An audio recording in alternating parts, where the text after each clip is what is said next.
You love them, but they don't believe it. Well, they can't, because it's not because your love isn't real. It's not because you're trying hard enough, but it's because they've, they've built their identity around a belief, and that is that they are unlovable. And no matter how many kind of things that you say to them, no matter how much you show up for them, no matter how consistent or patient or even emotionally generous you are, if someone is committed to self-hatred, your love won't feel safe to them. It'll feel foreign, untrustworthy, even threatening. This is the quiet heartbreak that doesn't make the headlines. It's the kind where you're loving someone who flinches at every sign of care you offer. It's not because they don't want it, but it's because they believe they don't deserve it. And so your love becomes exhausting. It seems one-sided and very heavy, and you find yourself doing more and proving more and holding the emotional weight for both of you. And eventually you just start asking the question that may have brought you to this episode in the first place, and that is, can you love someone who hates themselves? Well, let me start with the answer that most people may not want to hear, and that is yes, but not without cost.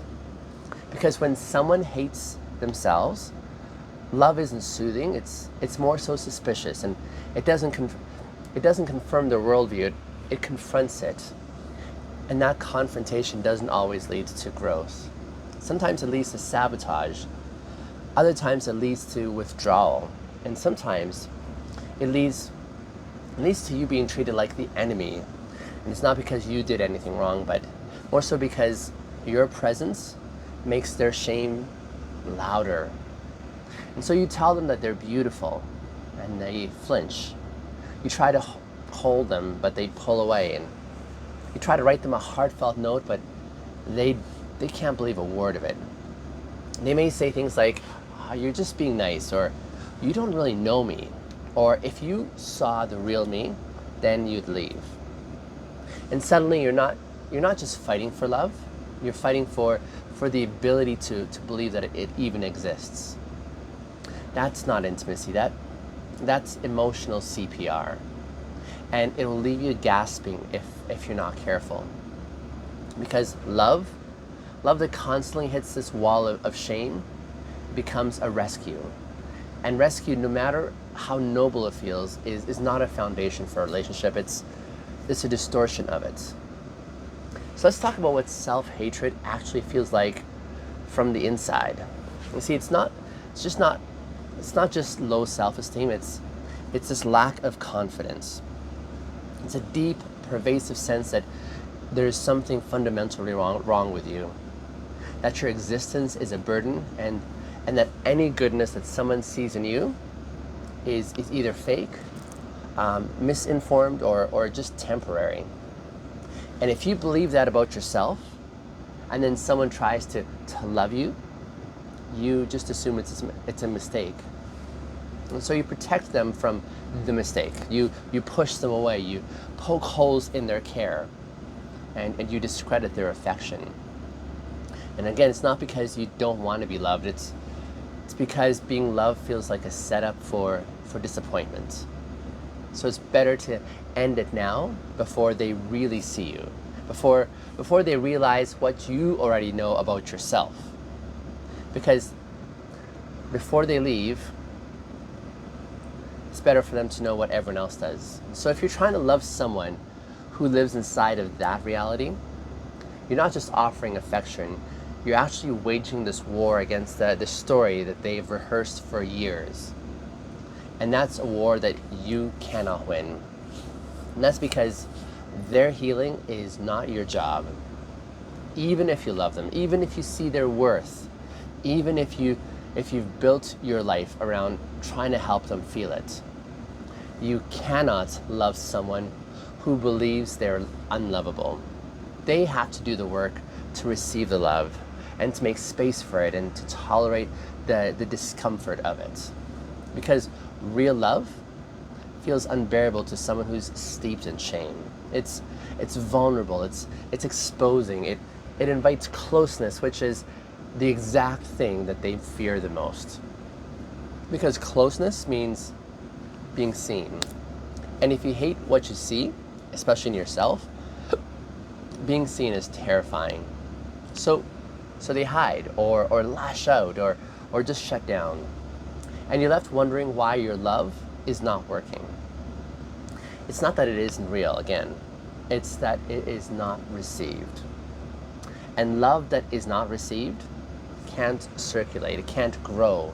It just sits between you and them aching to let it in. And that's a tragedy. But it doesn't have to be the end. See, I want to explore a little bit about the difference between supporting someone with low self-esteem or self-worth and getting entangled in their self-rejection. Because the line in between care and codependency is a lot thinner than we think. And sometimes the most loving thing that you can do for someone who hates themselves is to stop trying to save them and to start choosing you. So let me talk about where your love goes when it cannot be received.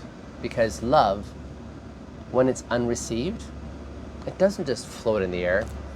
It ricochets and it warps and it begins to do strange things to you as well.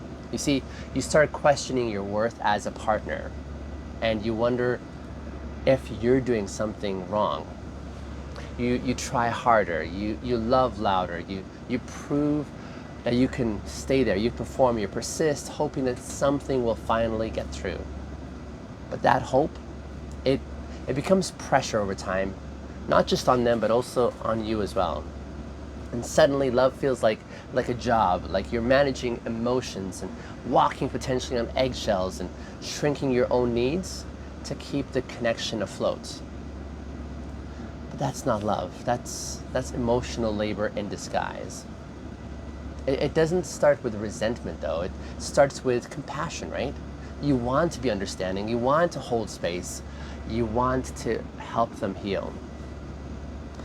But if you're not careful, that compassion turns into codependency. And codependency is when your well-being becomes tied to someone else's pain. And so you start defining your role in their life as the one who stays no matter how much they push away. And it feels noble, it feels strong, it feels like love. But it's not, because it's fusion, it's over-functioning. It's trying to do for them what they're not ready yet for or willing to do for themselves. And so you become the glue holding the connection together. And eventually, you stop asking yourself this vital question, and that is, am I being loved back? Because if you're always focused on how much someone hates themselves, you stop checking in with your own needs. And you forget that you deserve to feel chosen as well. That you deserve to feel safe and to feel wanted, not just tolerated. You forget that love is supposed to be mutual. And here's where it gets even harder. If you grew up in a family where your emotional needs were second to someone else's pain, this dynamic will feel very familiar for you. You might mistake overgiving for connection, right? You might think that holding space means holding all of it. You might call this loyalty perhaps, but what it really is self-abandonment. And when you abandon yourself to keep someone else afloat, you're not rescuing them. You're actually just repeating their story. You're saying, I'm only worthy when I'm in pain, or I only get care when I'm struggling, or if I get better, I'll lose the attention. And this is why loving someone who hates themselves is so complex. Because if they haven't begun the work of self-healing, your love might accidentally reinforce their belief. The belief that they're only valuable when they're suffering, and that they don't need to learn how to hold themselves because you'll always do it for them. So, so what's the alternative? It's not walking away in frustration, I don't think. It's not shaming them for not being ready, but it's in setting boundaries that preserves your integrity. Boundaries that sound like, I care about you deeply, but I can't carry this for you. Or, I want connection with you, but I don't want a project, right? Or I'll stay, but only if we're both allowed to have needs. Or you could say, your healing is yours, but I'll support you through it, but I'm not going to manage it. See, these kind of boundaries aren't harsh. They're honest. And honesty is the oxygen of intimacy. Because here's the truth. No matter how much you love someone, you cannot do their inner work for them. You can hold space with them. You can reflect their beauty, and you can offer care, yes. But they have to choose to believe that it's real. They have to choose to receive it. They have to choose to confront the shame that keeps love out. And that choice, it's not always a quick one. It's not always obvious. It's often scary and non-linear. But it must come from them. And until it does, you're just speaking kindness into a canyon and watching it echo back as silence. And that silence will wear you down.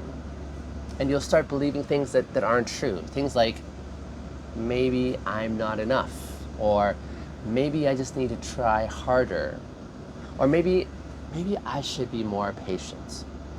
But here's what's actually true. You are not feeling them. They are failing to let love in. And that's not your fault. That doesn't mean that they're bad. It means that they are human. It means that they're hurting. It means that they haven't yet unlearned the lie that says the love is unsafe. And sometimes that healing takes time. So what can you do in the meantime, though?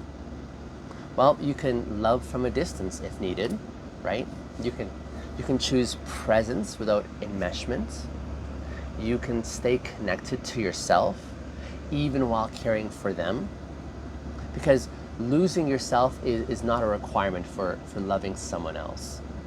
In fact, the moments that you lose yourself is the moment that the relationship stops being real. It becomes survival. It becomes a strategy. It becomes a dynamic that's based on fear and not on the truth. And love that's rooted in fear is always fragile. But let me get honest about what happens to you over time when you stay in a relationship like this. At first you may feel needed, yes, maybe even purposeful.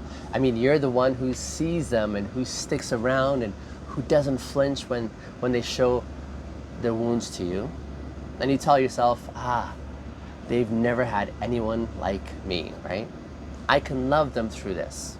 They just need time. And maybe that's true. But what's also true is that there's a quiet and subtle thing that comes up, and that's that you start to shrink. You stop sharing your needs because theirs are always louder. And you soften your joy because it triggers their shame. You hesitate to celebrate yourself because you don't want them to feel worse. And so you become careful. And eventually you become small.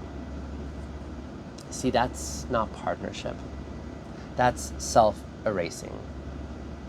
And the longer you stay in that role, the harder it becomes to remember what real love is supposed to feel like. Because this doesn't feel like safety. It feels like survival. You're always adjusting and managing and tiptoeing, trying to make your love digestible to someone who isn't able to receive it. And that's just not exhausting, it's also demoralizing as well. Because deep down you know this truth, and that is that love should never make you disappear. Let me say that again. Love should never make you disappear. Yeah, love is about compassion. Yes, love is about showing up when it's hard. I agree. But it's also about being known, about being held, about being met.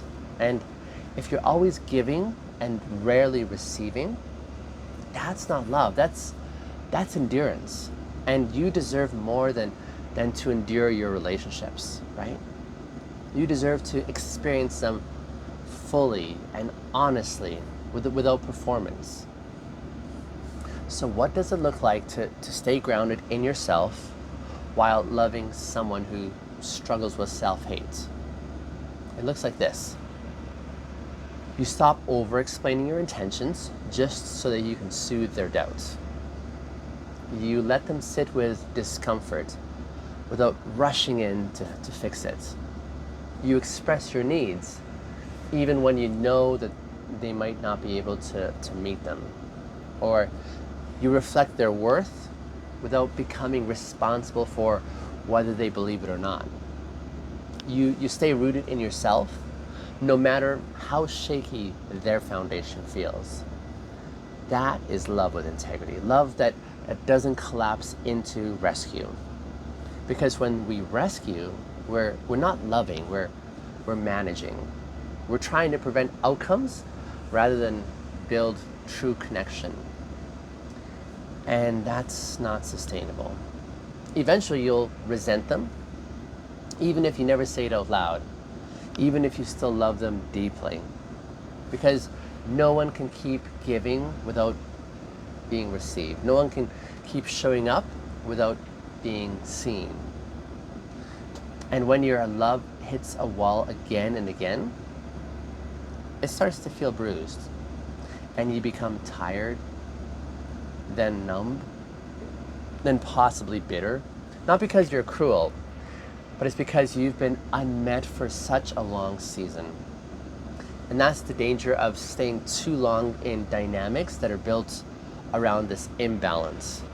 You start to question whether you're even allowed to want anymore. But you are allowed to. You always were. You're allowed to want reciprocity.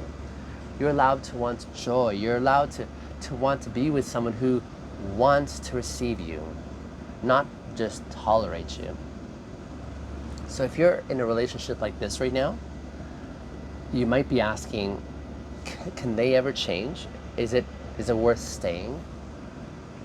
The honest answer to this is, it depends. It depends on whether they're willing to look at their self-hate and to name it and to challenge it and to do the hard and often terrifying work of receiving love without rejecting it. Because some people do change, yes. They grow, they open, they soften, but only when they decide to. Not when you convince them, not when you try harder, not when you perform the perfect version of love. Their healing must be their choice. And your role is not to drag them there. It's to hold your own truth in the process. And that truth might be this: saying, I love you, and I can't keep you loving you in this way. I care about you, but I won't abandon myself to stay with you. I see your pain, you could say, but I will not make it the blueprint for our relationship. Those are hard words, but they're also liberating, because when you speak from your own truth, you're making space for something new. You're making space for clarity and respect and possibility. Maybe they'll rise, and maybe they won't. But either way, you'll know that you didn't lose yourself trying to make someone else whole. And that's what I want to explore in this final section that I want to move to in this episode. When staying is healthy and when leaving is wise, and how to love with both compassion and with clarity. Let's talk about how this story ends, shall we? Or how it could end. Because the truth of the matter is that there's not just one answer to to the question that we began with. And that was, can you love someone who hates themselves? Remember that question? Yes was the answer, but not in the way that we usually think. Not with this blind hope, right? Not with self-abandonment, and not by becoming the mirror that they refuse to look into. But you can love them, yes. But they have to meet you halfway. And if they don't, or if they won't, then what you're doing isn't loving anymore. It's more of a performance.